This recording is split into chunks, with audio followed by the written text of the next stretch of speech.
그러므로 형제들아, 우리가 예수의 피를 힘입어 성소에 들어갈 담력을 얻었나니 참 마음과 온전한 믿음으로 하나님께 나아가자. 아멘.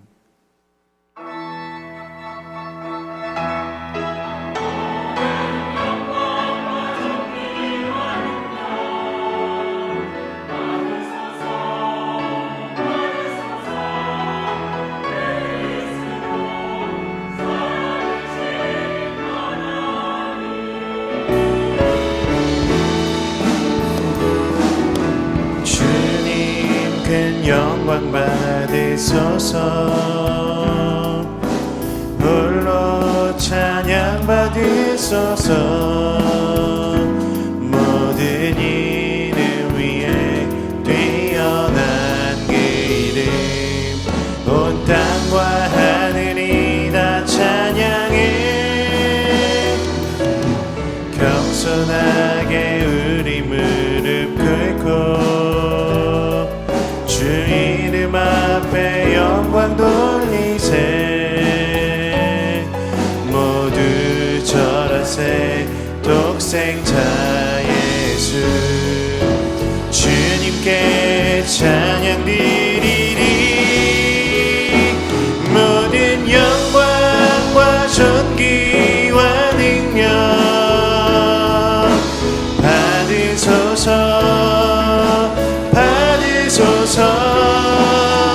영광과 존귀와 능력 받으소서.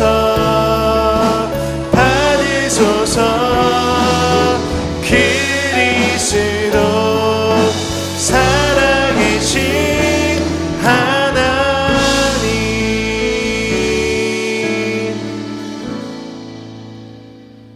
전능하사 천지를 만드신 하나님 아버지를 내가 믿사오며 그 외아들 우리 주 예수 그리스도를 믿사오니 이는 성령으로 잉태하사 동정녀 마리아에게 나시고 본디오 빌라도에게 고난을 받으사 십자가에 못 박혀 죽으시고 장사한 지 사흘 만에 죽은 자 가운데서 다시 살아나시며 하늘에 오르사 전능하신 하나님 우편에 앉아 계시다가 저리로서 산자와 죽은 자를 심판하러 오시리라.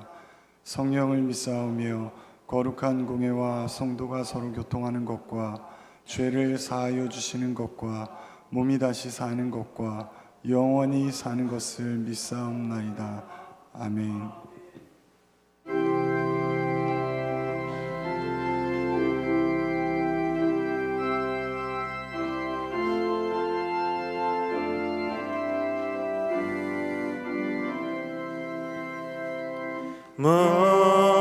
목마른 자들아 다 이리 오라.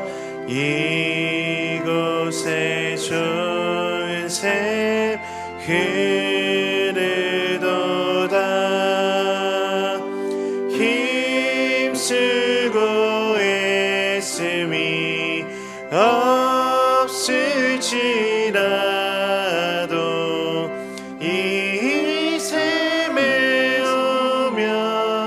다 마시겠네. 이 샘의 솟는물 강같이 흘러 온 천하만국에 다 통하네. 빗문화 귀천에 분별이 없이 다 와서 쉬고 또 마시겠네. 생명샘 샘물을 마신 자마다 목 다시 마르지 아니하고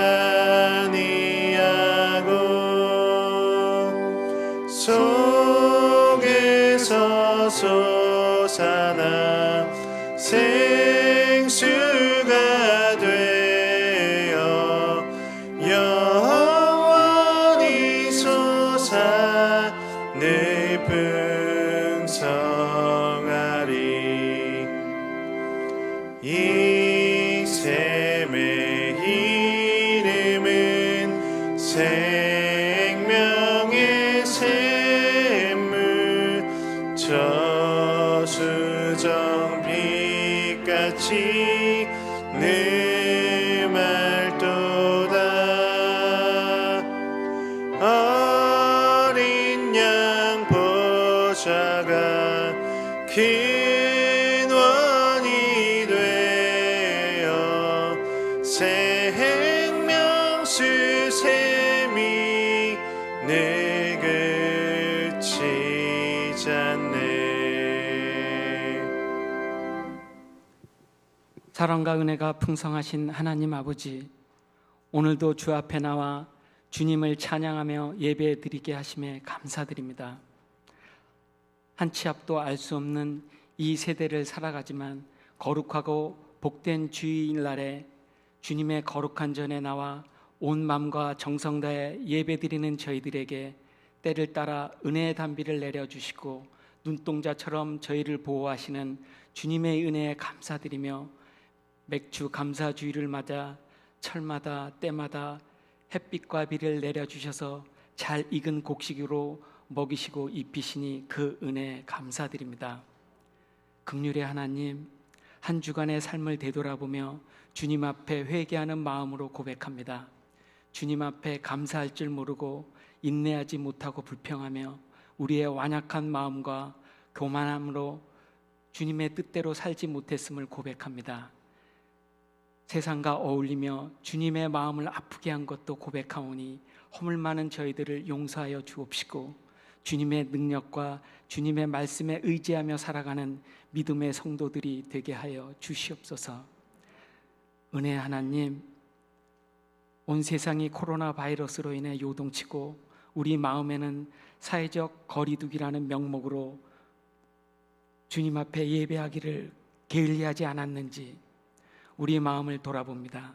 이럴 때일수록 주님을 더욱 간절히 찾게 하시고 이 땅을 긍휼히 여겨주셔서 속히 안정될 수 있도록 은혜 내려 주시옵소서. 오늘 이곳에 우리를 부르시는 주님, 코로나 바이러스로 무척이나 어려운 일상생활에서도 오직 주님만 의지하고 간구하며 고백하는 이 자리의 성도들을 기억하여 주시고 간구에 응답하여 주셔서 영혼이 잘됨같이 범사가 잘되어 각 가정에는 행복의 문이 열리고 일터에서는 축복의 문이 열리고 건강과 치유의 문이 열려 넘치는 은혜와 축복으로 우리의 심령을 충만케 하여 주시옵소서. 주님, 매주 담임 목사님과 함께하는 신앙 고백인 믿음의 고백이 우리 고백이 되게 하시고 말씀을 증거하실 담임 목사님을 주님의 권능으로 붙들어 주시어 힘있고 권세 있는 말씀이 저희들 가슴 깊이 역사하시어 험난한 이 세상을 살아가는 동안 넘어지지 아니하는 믿음의 뿌리가 되도록 인도하여 주시옵소서. 교회 방역에 힘쓰시는 목사님들과 장로님, 권사님, 집사님들의 노고에 기억하여 주시고 위로하여 주시옵소서. 또한 한 영혼도 놓치지 않기 위해 온라인 예배 송출을 위해 애쓰시는 방송 관계자 집사님들과 보이지 않는 곳에서 묵묵히 수고하고 헌신하는 모든 이들을 긍휼히 여기사 하늘의 복을 더하여 주시옵소서. 찬양하게 어려운 환경 속에서도 기쁨으로 헌신하는 글로리아 성가대의 마음의 중심과 찬양을 흠양하여 주옵시고 모든 말씀 예수님의 이름으로 감사하며 기도드리옵나이다.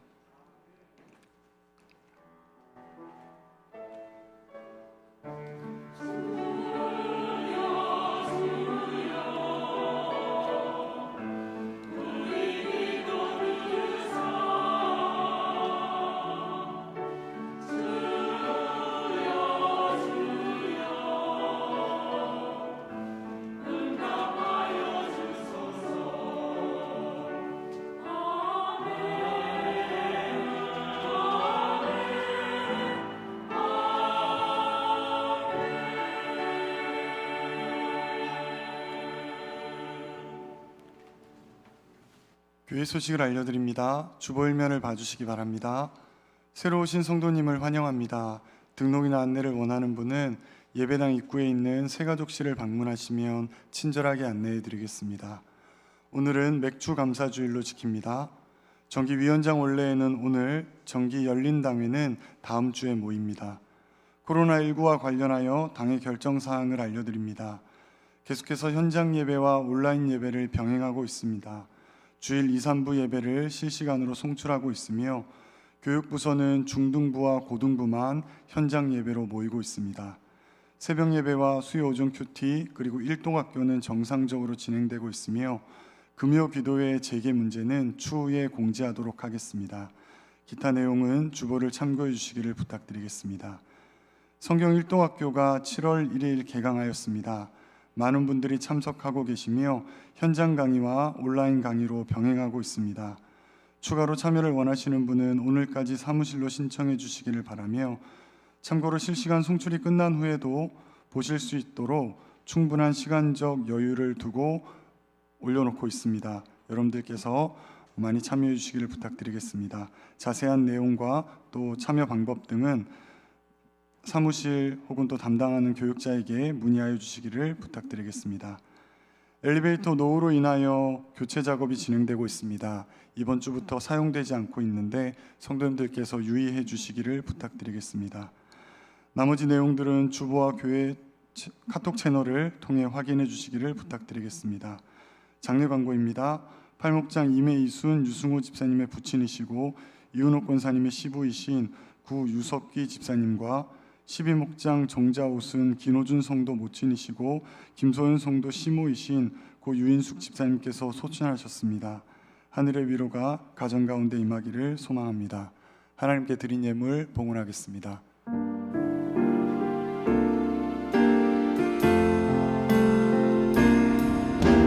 나의 생명을 드리니 주 영광 위하여 사용하옵소서. 내가 사는 날 동안에 주를 찬양하며 기쁨의 제물 되리. 나를 받아주소서.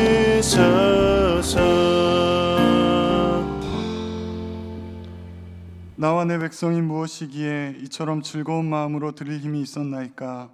모든 것이 주께로 말미암아 싸우니 우리가 주의 손에서 받은 것으로 주께 드렸을 뿐이니이다. 사랑의 하나님, 하나님께 예배함 그 자체가 목적이 되며 기쁨이 되는 삶을 살게 하여 주시옵소서.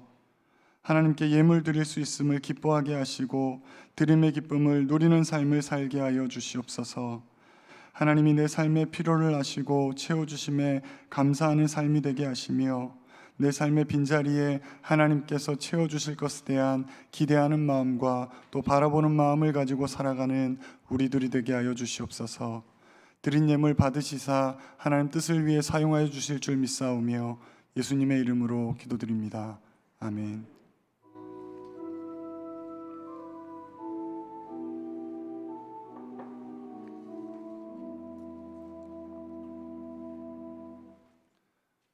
오늘 우리에게 주시는 말씀은 요한복음 4장 1절로부터 26절까지 말씀입니다. 요한복음 4장 1절로부터 26절 말씀 신약성경 146쪽에 있습니다. 본문이 긴 관계로 요한복음 4장 1절로부터 10절까지만 한 절씩 교독하시고 마지막 절은 합독하겠습니다. 예수께서 제자를 삼고 세례를 베푸시는 것이 요한보다 많다 하는 말을 바리새인들이 들은 줄을 주께서 아신지라.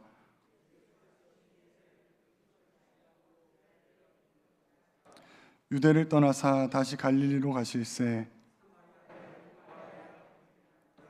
사마리아에 있는 수가라 하는 동네에 이르시니 야곱이 그 아들 요셉에게 준 땅이 가깝고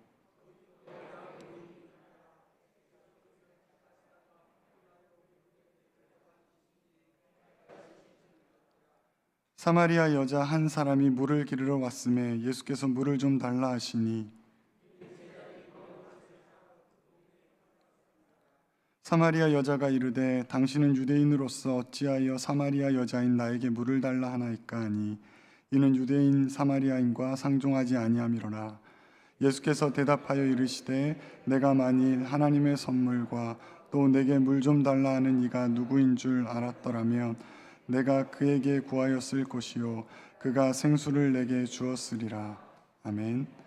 글로리아 성가대의 찬양 후에 우리에게 정말 필요한 것은 무엇입니까? 라는 제목으로 담임 목사님께서 말씀 증거하시겠습니다.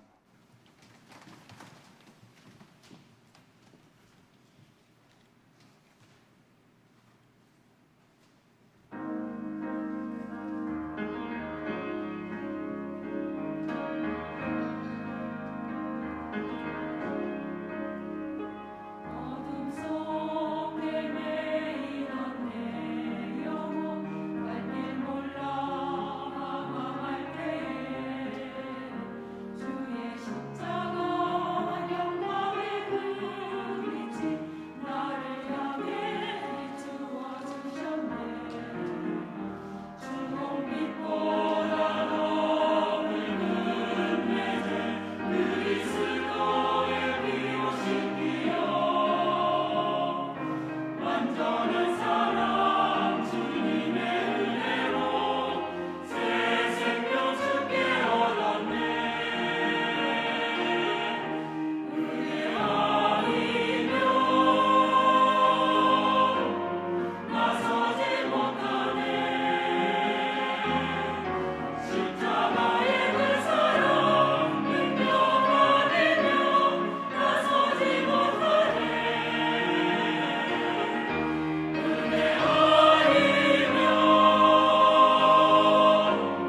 나서지 못하네. 놀라운 사랑 은혜 아니면 나서지 못하네.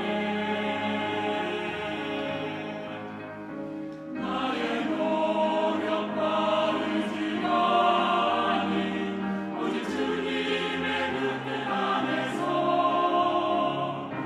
의로운 자라 내게 말씀하셨네.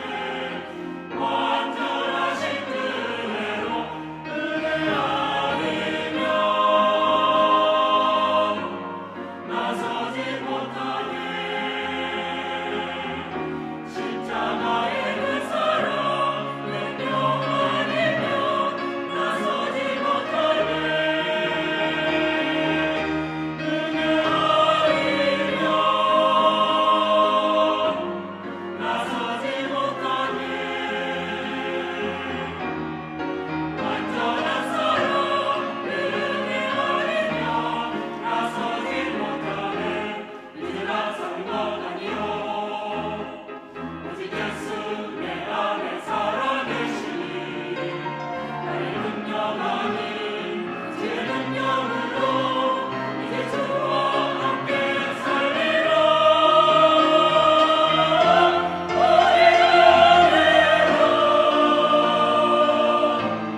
나 사랑하리라.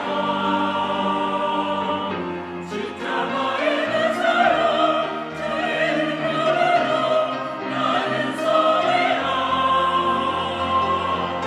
주의 은혜로 나 사랑하리라. 십자가 사랑 그 능력으로 나 살리라.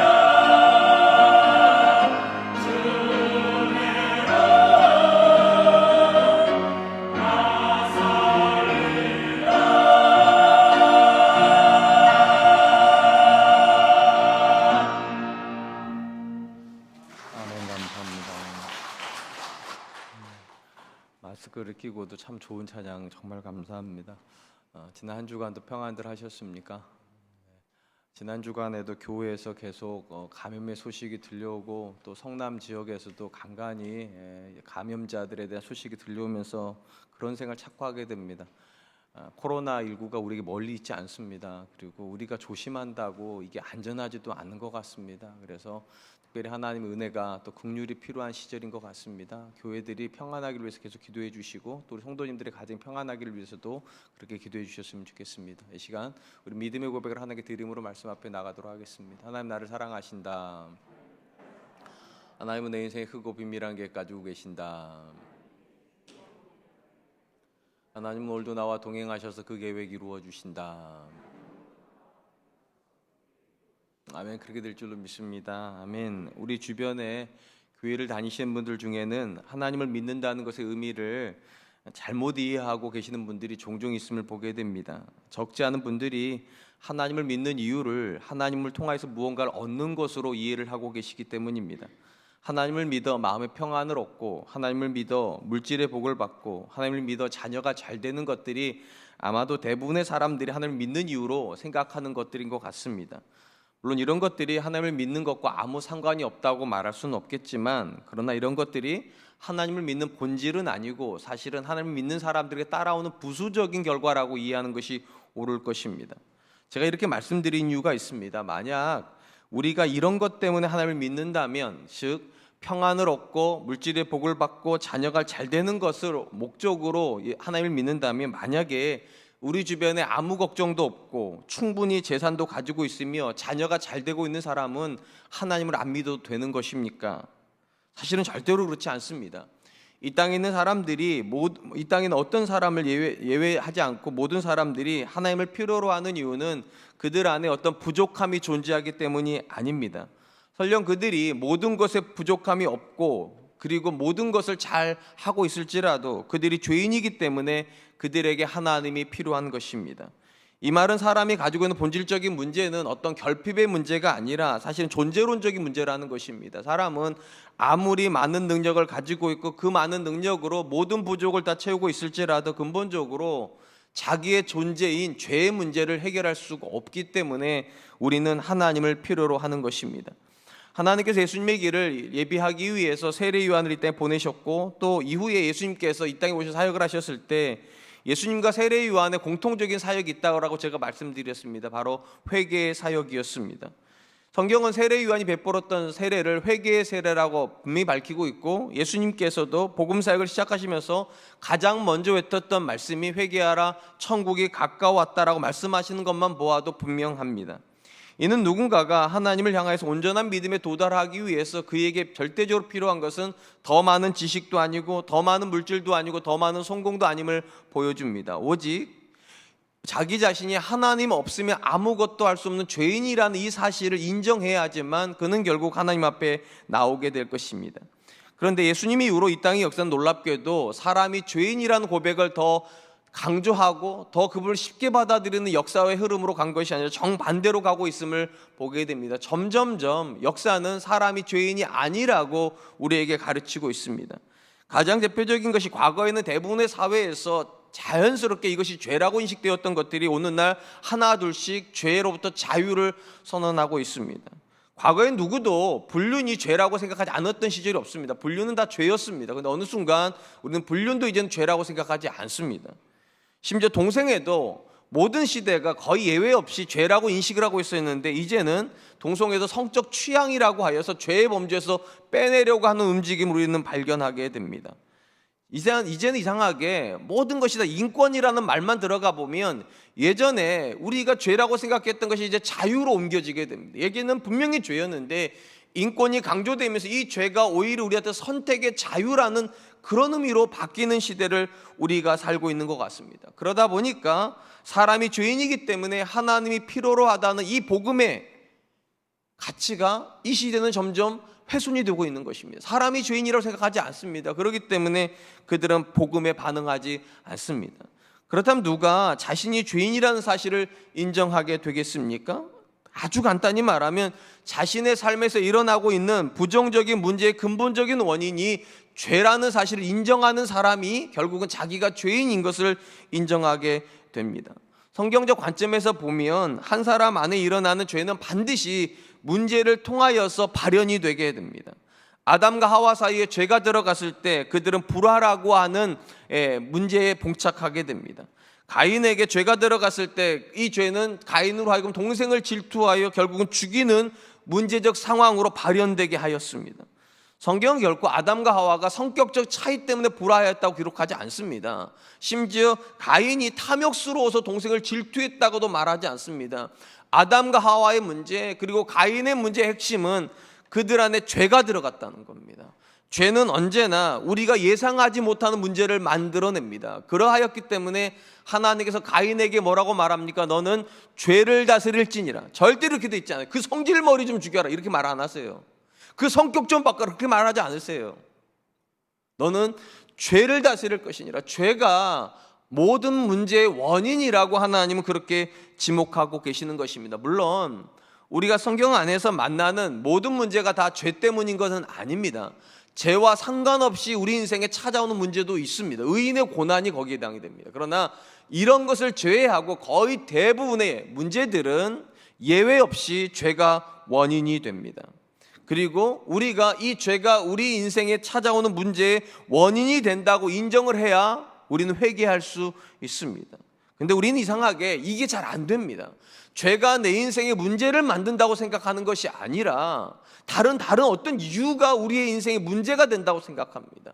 남편과 아내가 성격적인 트러블, 그러니까 관계적인 트러블을 겪으면 어떻게 생각하는가? 우리는 성격이 안 맞는다고 생각합니다.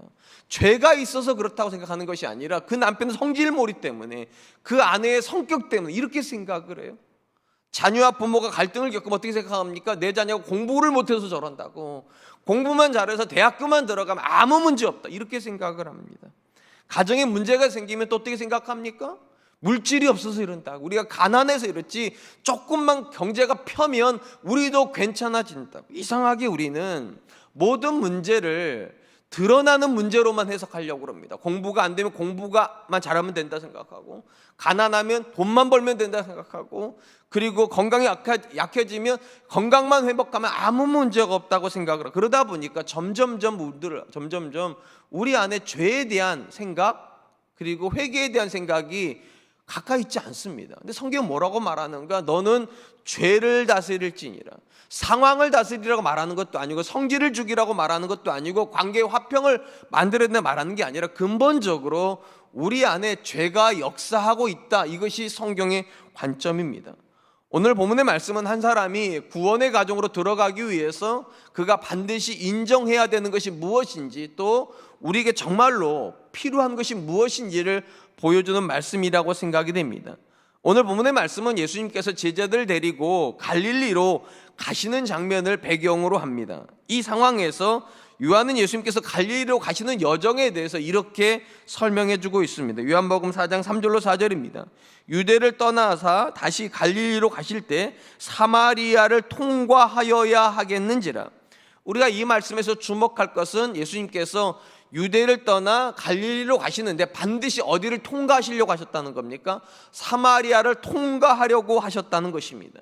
사실은 유대인들이 밑에 지방에서 윗지방인 갈릴리로 여행을 할 때 일반적으로 선택했던 여행의 루트는 지금 예수님이 선택하신 이 사마리아를 통과하는 여정이 아닙니다. 왜냐하면 전통적으로 유대인들은 사마리아 땅을 부정한 땅으로 여겨서 사마리아를 통과하면 빠르긴 했지만 반드시 오른쪽으로 빠져서 요단강을 건너서 건너편 다시 들어오는 형태로, 길은 좀 복잡하겠지만 사마리아를 안 건너는 그런 루트를 주로 이용을 했습니다. 그런데 특이하게도 오늘 본문에서 예수님은 반드시 사마리아를 통과하여서 갈릴리로 가셨다는 것입니다.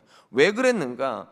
이후에 나오는 수가성에 있는 한 여인을 만나시기 위해서라는 것이 오늘 본문의 아마 답일 것입니다. 예수님께서 수가라는 한 도시에 도착을 하셨습니다. 그리고 정오가 될 때 우물 곁에 계셨고, 그곳에 물을 기르러 한 여인을 만나시게 됩니다. 그리고 예수님께서 그녀에게 이렇게 요청을 합니다. 나에게 물을 좀 달라. 이때 유대인으로서 사마리아인 자기에게 말을 거는 이 남성에 대해서 이 여인이 경계심을 갖습니다. 제가 앞에서 말씀드렸듯이 사마리아 땅은 이스라엘 땅에 있었지만 이방인 땅처럼 유대인들이 여겼습니다. 그래서 상종을 안 했는데 유대인 남성이 사마리아 여인에게 말을 거니까 경계심을 갖습니다. 이때 예수님께서 이 여인에게 이렇게 말씀을 하십니다. 10절 말씀입니다. 예수께서 대답하여 이르시되 내가 만일 하나님의 선물과 또 내게 물 좀 달라 하는 이가 누구인 줄 알았더라면 내가 그에게 구하였을 것이요 그가 생수를 내게 주었으리라. 본문에서 예수님께서 말씀하시는 하나님의 선물과 생수는 모두 다 성령을 가리킨다는 것이 일반적인 이해입니다. 예수님이 육신의 갈증을 해결하기 위해서 우물가로 나왔던 여인에게 이렇게 말씀하시는 거예요. 지금 너에게 우선적으로 필요한 것은 육신의 갈증이 아니라 영의 갈증을 해결하는 것이고, 그 영의 갈증을 해결하는 성령은 내가 너에게 줄 수 있다, 이렇게 말씀하시는 것입니다. 물론 본문상에서 예수님이 이 말씀 생수에 대한 이야기를 이 여인은 영적인 의미로 해석한 것이 아니라 먹는 물로 생각을 했고, 그렇기 때문에 예수님이 이렇게 말씀하십니다. 당신은 여기 우물도 굉장히 깊고 당신 손에는 우물에서 물을 기를 만한 어떤 도구도 없는데 어떻게 그 생수를 얻겠습니까? 동문서답인 것이죠. 예수님은 영적인 문제를 지적을 하는데 이 여인은 물질적인 대답을 하고 있기 때문입니다. 이렇게 놓고 보면 오늘 본문에서 예수님께서 만나고 있는 이 수가성 여인은 바로 앞장 요한복음 3장에서 예수님에게 와서 질문했던 니고데모하고 굉장히 유사한 사람이라는 것을 알게 됩니다. 물론 두 사람은 차이가 있습니다. 남자와 여자의 차이가 있고 신분이 높고 낮음의 차이가 있고 유대인과 이방인의 차이가 있을지 모르겠지만 공통점이 하나가 있습니다. 둘 다 지극히 물질적이라는 것입니다. 예수님께서 영적인 이야기를 하는데 두 사람은 다 어떻게만 받아들이는 그것을 육신적으로만 받아들입니다. 이것이 구원 얻기 이전의 우리의 상태입니다. 구원 얻기 이전에 우리는 다 모든 문제를 다 물질적으로만 판단을 했습니다. 상황만 놓고 판단한다는 겁니다. 공부를 못해서 그래, 돈이 없어서 그래, 성공 못해서 그래, 이런 식으로만 판단을 한다는 거예요. 그런 점에서 한 존재가 거듭났다는 것은 어떤 의미를 가지는가? 물질적인 세계관에서 영적인 세계관으로 전환을 말하는 겁니다. 성경은 절대로 우리에게 우리의 육신이 우리의 본질이라고 말하지 않습니다. 물론 육신이 필요합니다. 그런데 이 육신을 육신되게 하는 것은 영입니다. 우리의 영이 살아야 육신이 살고, 하나님께서 우리에게 하시는 거의 대부분의 모든 말씀은 어디에 초점이 있는가? 영에 초점이 있습니다. 영이 바른 방향에 서 있어야지. 오늘 본문으로 말하면 영이 갈증을 느끼지 않아야 우리의 육신이 갈증을 느끼지 않습니다. 그러니까 성경적 관점에서 말하면 여러분들이 그렇게 물질에 집착하는 이유는 영이 채워져 있지 않기 때문입니다. 우리가 그렇게 성공에 목을 매는 이유는 우리 인생에 하나님이 안 계시기 때문인 겁니다. 우리의 육체가 그렇게 병들어서 사람이 죽을 것 같은 이유는 물론 병이 사람을 죽이기도 하지만 근본적으로 믿음이 주는 소망이 우리 안에 없기 때문입니다. 그러니까 엄밀히 말하면 거의 대부분의 문제는 성경적 관점에서 영적인 문제입니다. 왜 그렇게 말할 수 있는가? 성경은 이렇게 말합니다. 우리만 있다면, 사람만 있다면, 맞아요, 모든 문제는 물질적입니다. 그런데 이 사람으로 움직이는 두 영적인 실체가 있습니다. 한 분은 하나님이시고 또 한 존재는 사탄입니다. 그러니까 하나님과 사탄과 상관없이 우리에게 오는 어떤 문제도 없다면 모든 문제는 다 영적입니다. 안타깝게도 우리는 이렇게 생각하지 않는다는 거예요. 모든 것을 자꾸만 물질적으로만 생각을 합니다. 목이 마르다 그러니까 물만 찾고요, 배가 고프니까 물질을 찾고요, 다른 사람 다 성공하니까 나도 성공해야 된다는 일면 그 하나의 목적을 가지고 인생을 살아버립니다. 근데 성경은 그렇게 말하지 않습니다. 사람은 우리가 생각하는 것보다 훨씬 영적이고, 아니 절대적으로 말하면 사람만이 유일하게 영적인 실체입니다. 한편 예수님께서 수가성 여인에게 자신이 주는 물이 그녀가 생각하는 그런 물과 다르다는 것을 암시를 주기 위해서 자신이 주는 물을 먹는 사람은 영원히 목마르지 않는다, 쉽게 말씀드리면 영적인 해갈이 된 사람은 육체적인 갈증에서부터 자유를 누린다, 그런 의미입니다. 그렇게 말을 했는데 이 여인은 다시 이 예수님의 말씀을 물질적인 것으로 생각을 했습니다. 그래서 이렇게 대답을 합니다. 요한복음 4장 15절 말씀입니다. 여자가 이르되 주여 그런 물을 내게 주사 목마르지도 않고 또 여기 물 기르러 오지도 않게 하옵소서. 본문에서 예수님은 그녀에게 영적인 깨달음과 영적인 갈급함을 해결해 주시기 위한 말씀을 하시는데 이 여인은 이걸 다 어떻게만 받아들이는가? 지금 자기 상황에서 자기를 가장 괴롭게 하는 물의 문제가 해결되어지기만을 원합니다. 그리고 예수님께서 예수님이라면 이 물의 문제를 해결해 줄 수 있다라고 말씀하셨기 때문에 그녀는 예수님에게 물질적인 것을 구합니다. 내가 다시는 이 우물에 물을 기르러 오지 않도록 해 주십시오. 이 여인이 이렇게 요청하는 이유가 있습니다. 본문상에 보면 이 여인이 물을 기르러 오는 시간이 6시라고 되어 있는데 이것이 오늘날 우리 시간으로 환산하면 정오입니다. 12시예요. 우리가 이스라엘 가보면 아시겠지만 12시는 정오가 굉장히 뜨거운 햇살이 내리쬐입니다. 그러니까 일반적으로 유대인들이 이때부터는 움직이지 않습니다. 집에서 낮잠을 자거나 쉬는 건데 이 여인은 아무도 움직이지 않는 그 시간에 물을 기르러 왔습니다. 왜 이렇게 고통스러운 것을 감내하면서까지 했는가? 당연히 이 여인이 다른 누군가 마주치고 싶지 않았기 때문입니다. 그리고 그런 상황은 이후에 이 여인이 자기를 설명하는 이야기 속에 등장하게 됩니다. 그러니까 이 여인은 육신의 갈증만 없다면, 목마름만 없다면 그렇게 고된 시간에 물을 기르러 갈 필요가 없으니까 예수님에게 말씀드리는 거예요. 나를 가장 고통스럽게 하는 이 문제, 물을 기르러 오는 이 문제를 당신이 해결해 주시면 좋겠다고. 어찌 보면 본문에 나오는 이 수가성 여인은 전형적으로 보이는 육신의 것을 전부로 여기는 오늘날의 우리의 모습을 그대로 반영하고 있다고 생각이 됩니다. 우리는 우리가 겪고 있는 문제 이면에 영적인 무언가가 있다고 잘 생각하지 않는다고 제가 말씀드렸잖아요. 모든 것이 다 성격 차이고 공부를 못해서 그렇고 돈이 없어서 그렇고 가난해서 그렇고 연약해서 그렇다고 생각하지 그 이면에 영적인 사건이 있을 거라고는 생각하지 않습니다. 그러다 보니까 우리는 예수님께 와서도 하나님께 와서도 계속 무엇만 기도하는가? 하나님 대학교 가게 해주세요. 하나님 병 낫게 해주세요. 하나님 이사 되게 해주세요. 하나님 집값 오르게 해주세요. 하나님 뭐 좀 잘 되게 해주세요. 영이 본질이신 하나님한테 와가지고 계속 영을 구하는 것이 아니라 무엇을 자꾸 구하는가? 물질을 구합니다. 육적인 것을 구합니다. 오늘 본문에 나오는 이 여인도 똑같아요. 예수님이 그녀에게 영적인 문제를 만져주고 싶었는데 이 여인은 거듭하여서 육체적인 물에 대한 이야기만 합니다. 다시는 내가 이 우물에 물을 기르러 오지 않도록 내게 당신이 주는 그 물을 좀 주십시오. 반드시 기억하시기 바랍니다. 하나님께서 우리를 어떤 존재로 만들어 놓으셨다고요? 영적인 존재로 만들어 놓으셨습니다. 그러니까 영의 문제가 해결되지 않으면 근본적으로 우리 인생에는 갈증이 해결되지 않습니다. 그것이 오늘 예수님께서 이 요한복음 4장을 통해서 우리에게 주고 싶은 핵심 메시지입니다. 그러므로 우리에게 뭐가 필요합니까? 더 많은 물질이 필요한 것이 아니라 더 많은 영적인 성숙이 필요합니다.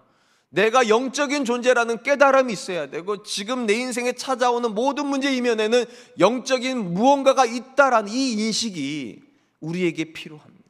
이 부분에서 우리는 다시금 야곱의 인생을 좀 살펴볼 필요가 있습니다. 우리가 지난 시간에 살펴보았지만 야곱의 인생의 가장 큰 문제가 무엇이었습니까? 드러난 현상을 놓고 보면 바단 아람에서 20년 만에 돌아오는 야곱을 에서가 400명의 군대를 가지고 오는 상황입니다. 그러니까 야곱의 입장에서는 자기 형이 400명의 군대를 가지고 자기를 죽이면 자기 인생이 끝난다는 이 절박한 문제를 가지고 있습니다. 이 문제 때문에 야곱이 어떻게 합니까? 야복강에서 하나님과 절대절명의 씨름을 합니다. 그 마음속에 이런 생각이 있죠. 하나님, 이 에서의 문제를 좀 해결해 주십시오. 그러면 내가 좀 살겠습니다. 이렇게 생각을 했을 겁니다. 그런데 특이한 것은 분명히 에서의 문제를 가지고 기도를 하는데 하나님은 에서의 군대를 막으시는 게 아니라 야곱의 환도뼈를 부러뜨려 버리십니다. 그리고 이름을 바꿔주세요. 여러분, 한 번도 야곱이요 하나님한테 이름 바꿔달라고 기도 안 했습니다. 환도뼈 부러뜨려 달라고 기도도 안 했습니다. 뭘 기도했겠어요? 하나님 살려주세요. 에서가 400명의 군대를 끌고 옵니다. 그 군대를 막아주세요. 뭐 이러지 않았겠어요? 그 문제가 전염병 걸리고 뭐 그러지 않았겠어요? 요즘으로 하면 코로나가 다 뭐 그러지 않았겠냐고요. 그런데 분명히 야곱의 기도는 에서를 향하고 있는데 하나님의 응답은 야곱을 향하고 있다는 겁니다. 왜 그러는 걸까요? 근본적으로 야곱의 문제는 영적인 문제였기 때문입니다. 육체적인 문제가 아니라 영적인 문제가 있어서 에서의 문제가 생긴 거예요. 그러니까 영이 문제지 에서가 문제는 아니었다는 말이에요. 왜 그런가?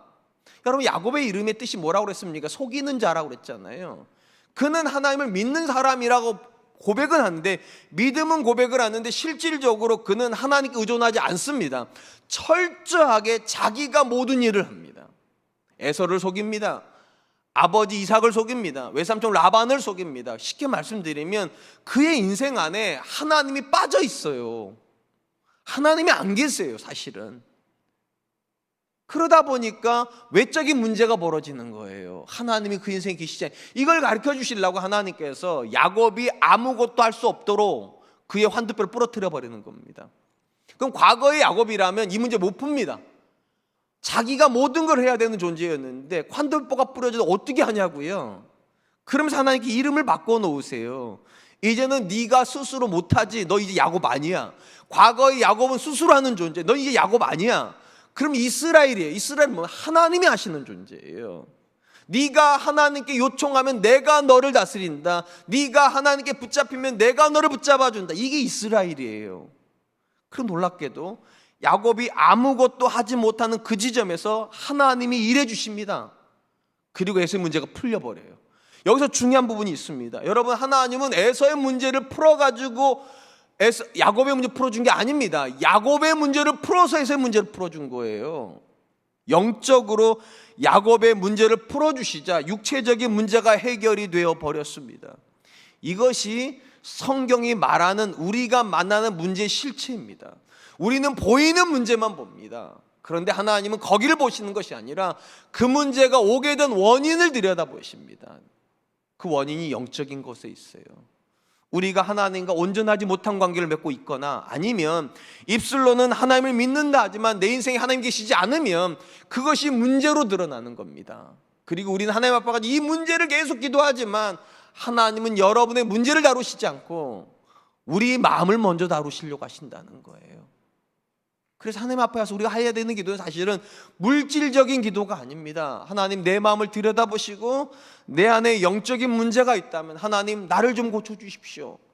이것이 사실은 우리가 기도해야 될 제목일 것입니다. 사랑하는 성도 여러분, 저와 여러분이 하나님 앞에 나와서 가장 자주 또 늘 주목하고 있는 것은 무엇입니까? 혹시 당장 눈앞에 있는 그 사건입니까? 아니면 그 현상입니까? 아니면 그 문제입니까? 물론 이걸 기도한다고 나쁜 건 아니에요. 그러나 기억하실 것은 그것이 우리를 괴롭게 하는 문제의 본질은 아니라는 겁니다. 본질은 영적인 것에 있어요. 하나님과의 관계가 틀어져 있거나 애시당초 우리 인생에 하나님이 아예 계시지 않아서 또는 여러분의 자녀의 인생에 하나님이 계시지 않아서 그런 문제가 생겼을 가능성이 훨씬 큽니다. 바로 그러하기 때문에 하나님께서 에서의 문제를 가지고 왔던 야곱에게 에서의 문제를 건드리시는 것이 아니라 야곱의 문제를 건드렸던 거예요. 그리고 오늘 본문에서 육신의 갈증을 느끼고 있다고 말하는 여인한테 예수님께서 육신의 갈증을 말하시는 것이 아니라 영의 갈증을 이야기하시는 것입니다. 무엇이 우리에게 더 실질적인 필요입니까? 물질적인 게 아닙니다. 우리가 생각하는 손에 잡히는 무언가가 필요한 것이 아니라 우리에게는 영적인 깨달음이 필요합니다. 지금 내 인생에 영적인 문제가 있다. 지금 내 인생에 내가 인정하기 싫은 죄의 문제가 있다. 지금 내 자녀의 인생에 저 자녀가 부인하고 있을지라도 그릇된 길로 가고 있는 영적인 문제가 있다. 이걸 인정하는 것이 사실은 문제를 풀어가는 가장 쉬운 방법일 것입니다. 우리 사랑과 은혜교 성도님들이 이전보다 더 영적인 분들 되시기를 주님의 이름으로 축원드리겠습니다. 두 번째로 우리가 본문에서 주목하려고 하는 것은 예수님께서 자기에게 생수를 주어서 다시는 여기로 물을 기르러 오지 않게 해달라고 하는 이 수가성 여인에게 굉장히 독특한 질문을 하셨다는 사실입니다. 본문 말씀 16절 18절입니다. 이르시되 가서 내 남편을 불러오라. 여자가 대답하여 이르되 나는 남편이 없나이다. 예수께서 이르시되 내가 남편이 없다는 말이 옳도다. 너에게 남편 5이 있었고 지금 있는 자도 내 남편이 아니니 내 말이 참되도다. 예수님은 왜 자신에게 생수를 달라고 하는 이 여인에게 남편을 데려오라고 그렇게 질문을 하셨을까요? 혹시 예수님께서 주시는 생수가 너무 무거워서 남편이 들고 가야 하기 때문에 그런 것일까요? 그런 게 아니라는 거 이미 아실 겁니다.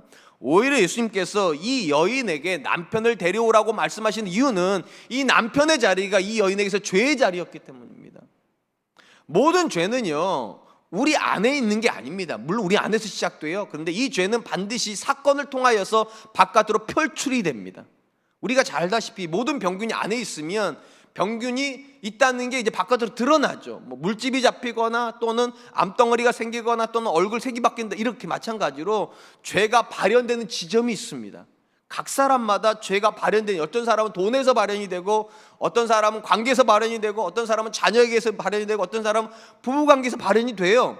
이 여인 같은 경우는 그 죄가 어디서 발현이 되었는가? 남편의 문제에서 발현이 됐다는 거예요. 끊임없이 남편을 바꾸는데, 이미 5명하고는 공식적으로는 결혼을 해서 남편이라고 불렀는데, 지금 남편은 결혼을 안 하고 동거하고 있는 6번째 남자라는 거예요. 그러니까 이 여인은 분명히 문제가 있습니다. 육체적으로 심한 갈증을 느끼고 있고, 이 갈증을 해결하기 위해서 그녀가 하고 있는 방법은 무엇인가? 남편을 바꾸는 거예요. 더 좋은 남편을 바꾸면 내 갈증 해결이 될까? 그런 점에서 오늘 본문은 굉장히 의미가 있어요. 왜냐하면 예수님이 이 여인을 어디서 기다리고 있었습니까? 우물에서 기다리고 있습니다. 우물이 뭐 하는 장소입니까? 육체적인 갈증을 해결하는 곳인데, 예수님은 거기에서 본질적인 질문을 하는 거예요. 너의 인생의 갈증은 해결이 됐냐? 네가 그렇게 남편을 바꿔가면서 계속적으로 너의 인생의 갈증을 해결하려고 했는데, 너의 인생의 갈증을 해결한 남편이 있냐 물어보시는 거죠. 그리고 그녀가 대답하죠. 난 남편이 없습니다. 이 말의 영적인 의미가 무엇입니까? 나는 아직 해결하지 못했다는 거예요. 갈증은 계속 느끼고 있는데 나는 아직 내 갈증의 대답을 찾지 못했다. 예수님 말씀하세요. 맞다고. 네가 5명의 남편이 있고 지금 있는 남자도 있긴 하지만 그 남자도 네 남편은 아니다. 본질적으로 네 문제를 그 남편도 해결해 주지 못한다. 성경이 말하는 신앙의 본질 중에 본질은 철저하게 하나님을 의존하는 것입니다. 반드시 기억하세요. 신앙의 본질은요, 우리가 더 위대해지는 걸 말하는 게 아니라 우리가 연약한 걸 인정을 하여 더 하나님께 의존하는 게 신앙입니다. 그리고 성도는 어떤 존재인가? 하나님을 통하여 갈증을 해결하는 존재입니다. 그 누군가가 해결해 주는 게 아니라, 그 무엇이 해결해 주는 게 아니라 하나님이 갈증을 해결해 주는 분이세요. 그리고 이 신앙의 본질적 관점에서 신앙의 가장 걸림돌이 되는 것이 무엇인가? 그게 죄입니다. 왜 죄가 하나님을 의존하는 신앙의 가장 큰 걸림돌이 되는가? 이 부분은요, 원죄의 성격을 들여다보면 금방 알 수 있습니다. 우리가 원죄라고 부르는 죄가 누구의 죄입니까? 아담의 죄입니다. 아담의 죄의 핵심이 무엇입니까? 스스로 하나님 되려고 했다는 겁니다. 하나님을 통하여서 무언가를 해결해야 되는 존재가 스스로 자기가 그걸 해결할 수 있다고 선언했다는, 쉽게 말씀드리면 하나님이 갈증을 해결해야 되는 존재가 자기가 자기의 갈증을 해결할 수 있다고 선언하는 게 죄라는 거예요. 그렇게 해서 우리 인생 가운데 수많은 죄가 들어옵니다. 내가 내 자녀 인생의 대학의 문제를 해결해 줄 수 있을 것 같아요. 그래서 죄가 들어와요. 내가 내 인생 물질의 문제를 해결할 수 있을 것 같아요. 그래서 죄가 들어와요. 내가 내 인생의 관계의 문제를 해결할 수 있을 것 같아요. 그래서 죄가 들어와요. 끊임없이 죄는 들어와서 뭐 하게 되는가? 우리와 하나님의 의존적 관계를 계속 깹니다. 계속 속삭여요. 얼마든지 내가 내 자녀 잘 키울 수 있다. 하나님 없이도. 얼마든지 나는 사업을 잘할 수 있다. 하나님 없이도. 얼마든지 나는 행복한 삶을 살 수 있다. 하나님 없이도. 그리고 참 안타까운 것은 죄는 절대로 우리의 문제를 해결해 주지 못한다는 겁니다. 잠시 해결이 되는 것 같아요. 내 자녀를 잠시 좋은 대학교 보낸 것 같아요. 근데 거기서 문제가 끝나야 되는데 문제가 안 끝납니다. 왜 그런가? 죄는 또 다른 죄를 불러오기 때문입니다. 반드시 그래요. 갈증은 또 다른 갈증을 불러오는 것과 똑같아요. 그래서 예수님 질문하시는 거예요. 네가 그 갈증을 해결하기 위해서 지금까지 남편을 계속 두고 있는데 네가 그 갈증을 해결했냐? 여인의 대답은 무엇입니까? 해결하지 못했다는 거예요. 이 문제는 이 남편 해결해 줬겠죠. 근데 다음 문제를 해결 못하니까 남편을 또 바꿨겠죠. 그 문제를 해결했는데 또 문제가 생기니까 또 남편을 바꾸는 거죠. 또 바꾸는 거죠. 또 바꾸는 거죠. 또 바꾸는 거죠. 우리 인류가 만나고 있는 거의 대부분의 문제적 상황은 어떤 겁니까? 연쇄적 사건입니다. 하나의 문제가 해결이 돼서 끝나야 되는데 그 문제가 또 다른 문제를 불러와요. 왜냐하면 이 문제를 우리가 죄로 풀었거든요. 죄는 또 다른 죄를 불러오게 되는 겁니다. 절대로 사람은 죄를 통하여서 스스로 자기의 갈증을 해결할 수 없습니다. 그런 점에서 오늘 본문에 나오는 이 여인은 인류의 본질을 그대로 보여주는 겁니다. 계속 스스로 문제를 풀려 하지만 계속적으로 문제적 상황으로 들어갈 수밖에 없다. 6명의 남편이 있지만 6번째 남편도 이 여인의 남편은 아닙니다. 사랑하는 성도 여러분, 한 사람의 인생에 성령이 부어지기 이전에 구원의 역사가 시작되는 지점은 어느 지점입니까? 성령이 부어져서 구원이 시작되는 지점이 어느 지점일까요? 반드시 기억하십시오. 죄에 대한 절망이 첫 번째 지점입니다. 죄에 대한 절망이 없이 그가 회개할 수 없기 때문입니다. 죄에 대한 절망이 있어야 돼. 하나님, 내가 지금까지 내 자녀를 이렇게 키워보려고 했지만 하나님 실패했습니다. 하나님, 내가 내 남편과 정말 행복한 결혼생활을 하고 싶었지만 내 힘으로는 안 됩니다. 제가 스스로 아무리 인생을 열심히 살아보려고 하지만 만족이 없습니다. 이 인정이 돼야 돼요. 그러니까 구원이라고 하는 것은 절대로 지금까지도 잘 살았는데 예수님 믿으면 더 잘 살 것 같아서 예수 믿는 그런 거 말하는 게 아니에요. 지금까지 내가 살아왔던 모든 삶이 형편없다고 인정하는 거예요. 절망이요. 근데 굉장히 많은 사람들이 절망을 안 합니다. 남편과의 관계가 분명히 하나님 앞에서 깨져 있는데 안 깨졌다고 우겨요. 자녀의 관계가 분명히 망가져 있는데 망가졌지 않다고 인정을 안 해요. 분명히 인생에 행복이 없는데 행복이 있다고 우겨요. 그럼 절망 안 합니다. 절망 안 하면 간절함은 절대로 안 생깁니다. 간절함이 안 생기는데 그에게 하나님께서 구원의 은혜를 베푸실 일이 없습니다. 그럼 왜 이런 간절함이 안 생기는가? 우리는 자꾸만 문제를 죄로 덮으려고 하는 성향을 가지고 있기 때문입니다. 이 본문의 여인처럼 남편을 바꾸진 않으셨을지 모르겠어요. 안 바꾸셨겠죠. 사회적인 체면이 있으신데 남편을 안 바꾸실 수도 있고 아내를 안 바꾸실 수도 있어요. 그런데 돈에서 명예로, 명예에서 권력으로, 권력에서 쾌락으로 옮겨가지 않으셨습니까? 그러셨을 겁니다. 왜냐하면 하나님이 못 채우면 반드시 우리는 누군가로 채워야 하거든요. 반드시 누군가로 채우려고 하는 게 인생의 본질입니다. 이 부분에 나온 여인도 마찬가지예요. 다른 사람들이 아무리 손가락질해도 채워지지 않는 부분이 있으니까 채우려고 6명의 남자를 들일 수밖에 없는 것이죠. 그런 점에서 여러분, 지금 우리에게 진짜 필요한 것이 무엇입니까? 더 많은 물질은 아닙니다. 더 많은 권세도 아닙니다. 더 자극적인 쾌락도 아닙니다. 사실은 우리 인생에 진짜 필요한 건 하나님입니다. 하나님이 들어오기 이전에는 그 누구도 만족하지 못합니다. 다윗이 뭐라고 말했습니까? 여호와가 나의 목자일 때만 내게 부족함이 없다. 아무리 내가 우물을 파보아도 그 우물이 내게 줄 수 있는 물의 양은 한계가 있습니다. 일정 시간이 지나면 또 다른 우물을 파야 됩니다. 하나님만이 우리 인생의 유일한 대답이십니다. 하나님만이 우리 인생의 유일한 갈증의 해소자이십니다.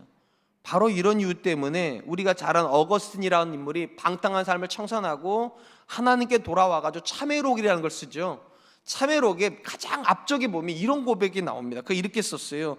주님 안에서 안식을 발견하기까지 우리의 마음은 평화를 누릴 수 없습니다. 참 멋있는 말입니다. 주님 안에서 안식을 발견하기 이전까지 우리는 절대로 평안을 얻지 못한다. 왜냐하면 갈증은 오직 하나님만이 해결하시는 겁니다.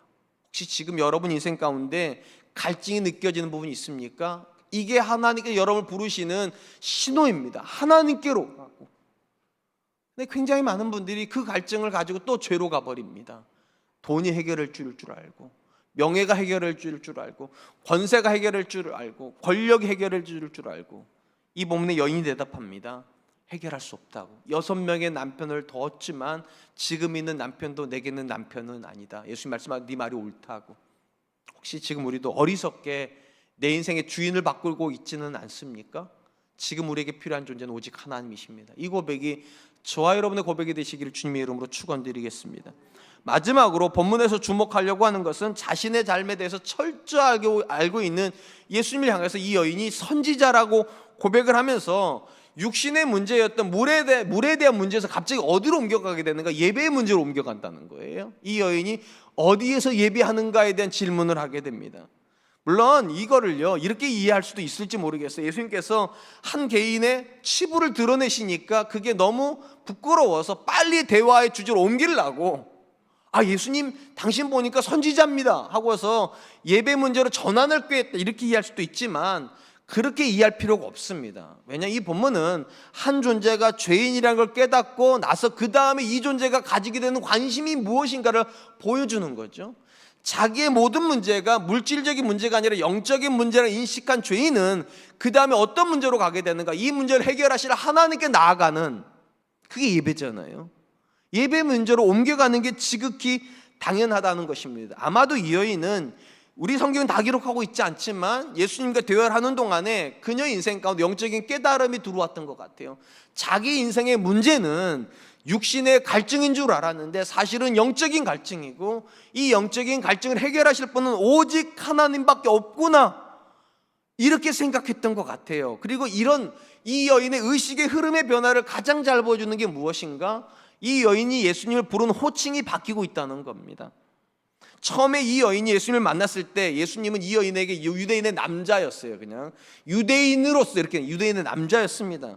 그랬던 예수님께서 15절에 보면 주여라고 한 단어로 바뀌어요. 쉽게 말하면 랍비가 되는 겁니다. 선생님 이런 의미죠. 그러다가 이런 존재를 또 어떻게 부르는 게 19절에 이제 선지자로 부릅니다. 내가 보니 당신은 선지자입니다. 그래요? 그랬다가 29절에 가보면 뭐라고 되는가? 그리스도가 되어 있어요. 그리스도가. 처음에는 유대인 남성이었는데 마지막 지점에서 이 여인이 예수님 뭐라고 고백하는가? 그리스도라고 고백합니다. 쉽게 말하면 그녀 안에서 영적인 변화가 있는 거예요. 계속이요. 그녀는 점점 하나님께 가까워지고 있습니다. 그러면서 그녀가 첫 번째 했던 질문이 예배에 대한 질문이었다는 거예요. 여러분건데 육신에 매어있던 한 존재가 영적인 영역으로 들어올 때 첫 관문이 뭐라는 걸 우리에게 보여주는 겁니까? 예배가 첫 관문입니다. 예배의 문이 열려야지만 한 존재가 영적인 존재로 거듭나기 시작하는 거예요. 그리고 이 여인이 그 부분에서 뭐라고 질문했는가? 어디에서 예배 드려야 됩니까? 이 산입니까? 저 산입니까? 이 무슨 말인가 하면 배경이 있습니다. 원래 사마리아 땅은 이스라엘 땅이었습니다. 하나의 나라였어요. 이때 BC 1004년경에 솔로몬에 의해서 우리가 아는 솔로몬 성전, 예루살렘 성전이 세워졌습니다. 이때까지는 하나의 성전이었습니다. 언제 문제가 발생하게 되는가? 이스라엘이 바벨론으로 포로로 끌려갔다 70년 만에 돌아와가지고 성전을 재건하게 됩니다. 이게 수룹바벨 성전, 제2성전입니다. 이 성전을 지을 때 사마리아 땅에 있었던 사람들이 유대인들에게 와서 뭐라고 말하는가? 우리도 함께 하자고, 우리도 하나님 믿는다고 그랬는데 유대인들이 이 사마리아인들을 거절해버립니다. 왜 거절했는가? 이 사마리아인들은 유대인과 이방인의 혼혈 족속이기 때문입니다. 그러니까 그들 안에 유대인들이 순수성을 이들은 잃어버렸다 생각했기 때문에 이들을 배제하고 성전을 자기만, 유대인들만에 위한 성전을 예루살렘에 다시 복원한 거예요. 이러다 보니까 사마리아인들이 화가 나겠죠. 그래서 사마리아인들이 BC 322년경에 그리심산에다가 그들만의 성전을 짓게 됩니다. 그러니까 예루살렘에는 유대인만의 성전이 있고 그리심산에는 이제 사마리아인만의 성전이 생긴 거예요. 그래서 이 산입니까? 저 산 이렇게 된 거예요.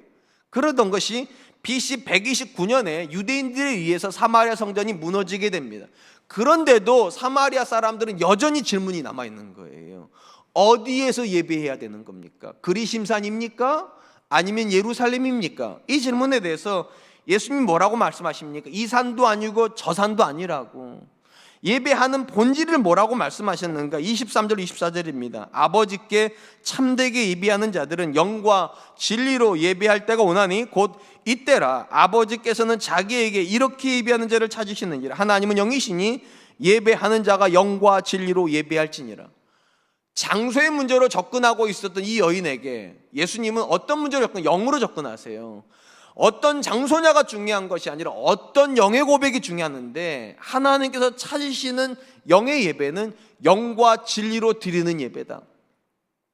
요한복음 관점에서 말하면 영은 성령님을, 그리고 진리는 예수님을 가리킨다고 보는 게 옳습니다. 그러니까 이 부분을 조금 영적으로 해석을 하면 어떤 존재의 예배를 하나님이 받으시는가, 화려한 성전에서 드려지는 예배가 아니라 영, 쉽게 말하면 성령에 의해서 육신적인 존재가 영적인 존재로 탈바꿈하여 성령의 다스림을 받고 있고, 그의 삶에서 말씀이신 예수님을 따라서 말씀이 육신이 되는 삶의 고백을 가지고 있는 자가 드리는 예배를 하나님은 받으신다. 그 예배가 영적인 예배이니까.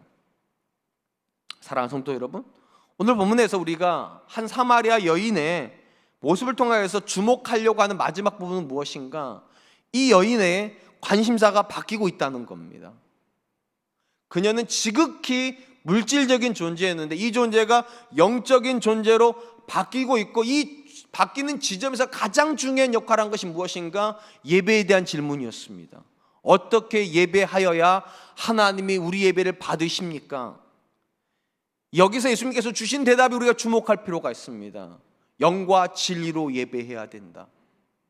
더 화려한 성전을 지어드려야 되는 것도 아니고, 더 많은 물질을 드려야 되는 것도 아니고, 더 많은 봉사를 해야 되는 것도 아니고, 본질적으로 하나님이 찾으시는 영적인 존재는 영과 진리로 예배하는 존재이다. 영은 성령이라고 제가 말씀드렸어요. 우리를 거듭나게 하시는 분이십니다. 무엇이 거듭남입니까? 육체적인 것을 벗어내고 영적인 걸 입는 겁니다. 우리의 모든 문제의 본질이 영적이라고 이해하는 존재예요. 그리고 예수님은 요한복음상에서 말씀이라고 말씀드렸어요. 어떻게 진리로 예배하는 겁니까? 예수님이 말씀이 육신이 되셨던 것처럼 삶의 고백 속에 말씀이 녹아 있어야 된다는 거예요. 모든 관심은 영적이고 삶의 모든 고백은 말씀인 이 사람이 하나님께 예배할 때 이 예배는 영적인 예배가 되고, 이 예배를 하나님이 받으신다. 우리에게 정말 필요한 것은 무엇입니까? 영적인 예배입니다.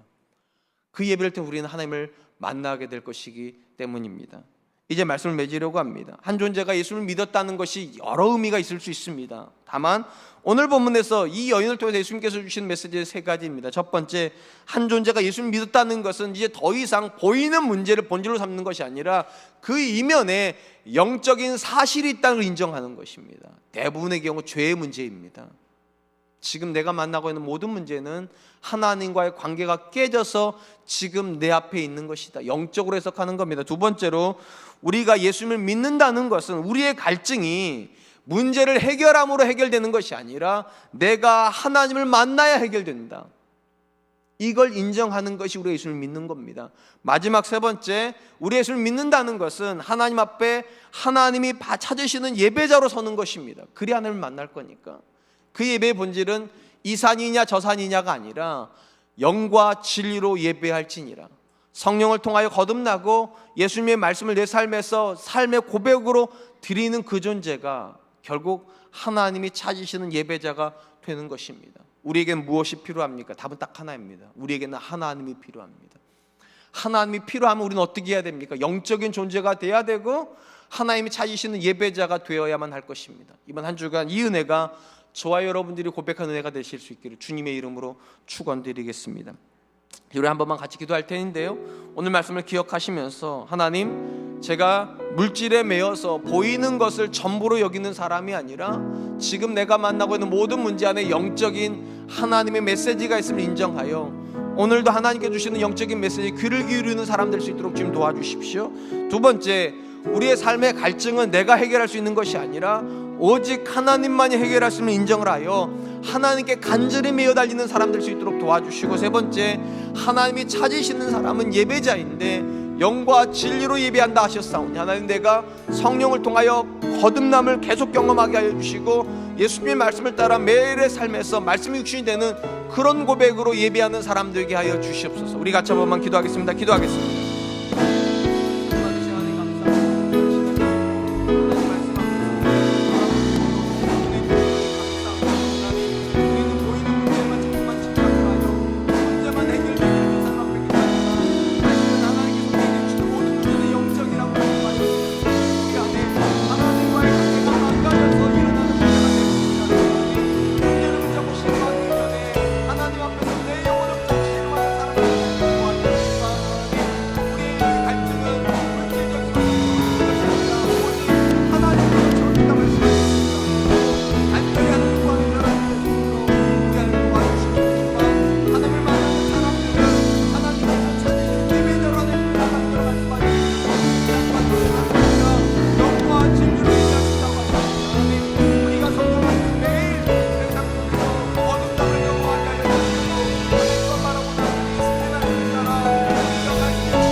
사랑이 많으신 하나님 감사합니다. 오늘 수가성 여인의 말씀을 통하여서 우리가 서 있는 삶의 자리와 또 우리가 고백하는 믿음의 고백이 가지는 본질적 의미가 무엇인지 살펴볼 수 있도록 은혜 주시니 감사합니다.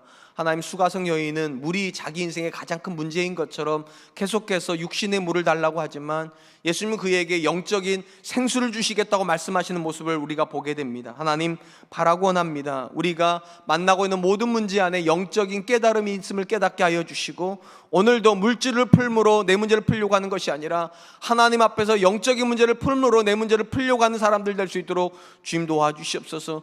또한 하나님, 우리가 우리의 갈증을 해결할 수 없는 존재임을 인정하게 하여 주시고, 내 스스로 갈증을 해결하기 위해서 아둥바둥하는 삶을 사는 것이 아니라 하나님 앞에 나와 하나님께서 내 갈증을 푸실 유일한 분이심을 인정을 하여 간절함으로 하나님을 구하는 성도들 되게 하여 주시옵소서.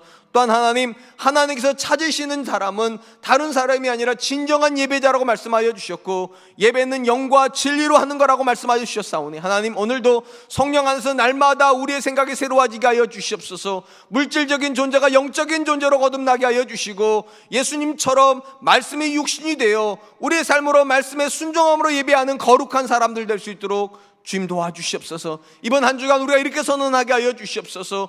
우리에게 필요한 것은 오직 하나님 한 분이십니다. 이 고백을 가지고 이번 한 주간도 하나님과 함께 동행한 한 주간 되게 하실 줄을 믿고 감사드리오며, 지금은 우리 주 예수 그리스도의 은혜와 하나님의 사랑하심과 성령님의 함께 하심이 우리 인생에 아무런 많은 필요가 있을지라도 근본적으로 우리에게 필요한 것은 오직 하나님이란 이 믿음의 고백을 가지고 이번 한 주간도 하나님과 동행하는 삶을 살기로 작정하고 돌아가는 우리 사랑과 내게 귀한 성도님들과 저들의 가정과 사랑하는 자녀들과 경영하는 모든 일들 위해, 그리고 사랑과 은혜 교회와 이 나라 이 민족 위해 지금으로부터 영원토록 함께 하시기를 축원하옵나이다. 아멘.